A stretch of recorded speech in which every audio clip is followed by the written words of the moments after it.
economy. We have a country that's the hottest country right now anywhere in the world. The president's so-called reciprocal tariffs snapping into place on more than 90 nations overnight, setting taxes on some foreign imports as high as 50%, with an average tariff rate of more than 17%, the highest since the 1930s during the Great Depression. The tariffs likely to raise costs on products Americans use from the moment they wake up.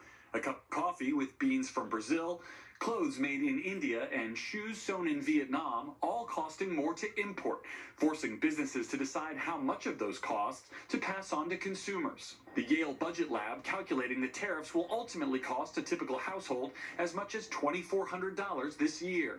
I will point out that the Yale Budget Lab is mostly staffed by Biden and Democratic, the alumni, so they have a particular point of view. The White House touting the nearly $30 billion of tariff revenue Treasury collected in July, predicting tens of billions of dollars more to come each month.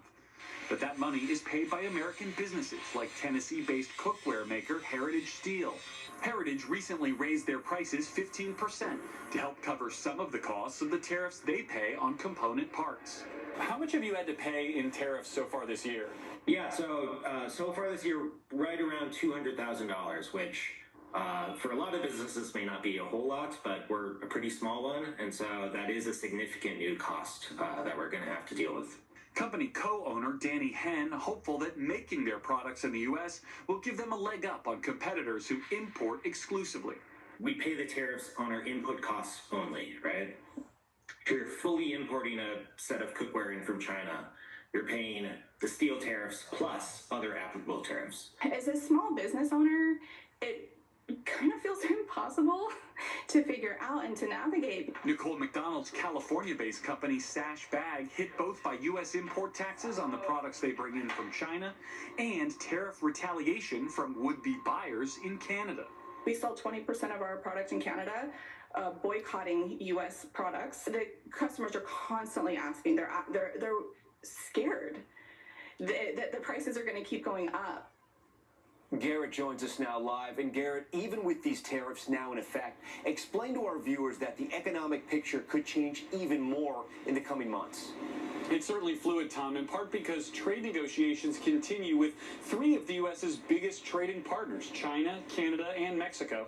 And the president is threatening tariffs that could double costs or more on imported medicines and high-tech products like chips and semiconductors. Tom? Garrett Hake leading us off from the White House. Garrett, thank you. We turn now to more trouble in the sky. A helicopter crashing into power lines right near the border of Missouri and Illinois, killing 2 people. Adrian brought us tonight with the video of that air disaster. The helicopter blew up and fell and crashed that barge, and it's exploding right now.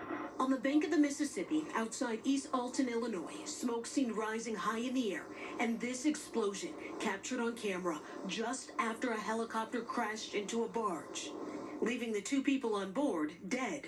EMS requested Alton Lock and Dam for a helicopter versus power line. Wallace Meyer was fishing when he says he saw what happened. All of a sudden it touched the line, and in 2 seconds it wasn't a helicopter anymore. It was 1,000 pieces.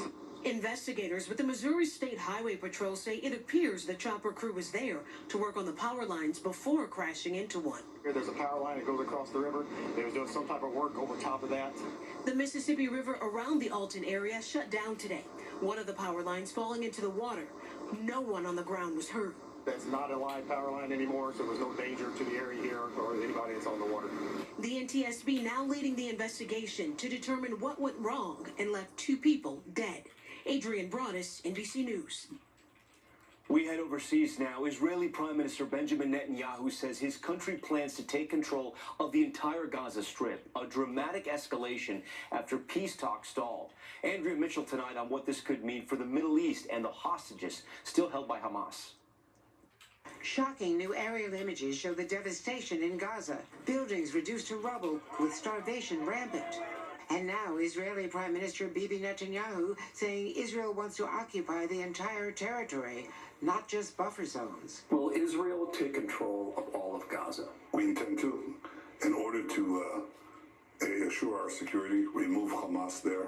But the Prime Minister says he's not planning on long-term occupation. We want to hand it over to Arab forces that will govern it properly without threatening us and giving Gazans a good life. That's not possible with Hamas. Many in Israel's army oppose the plan, saying it's time to end the war.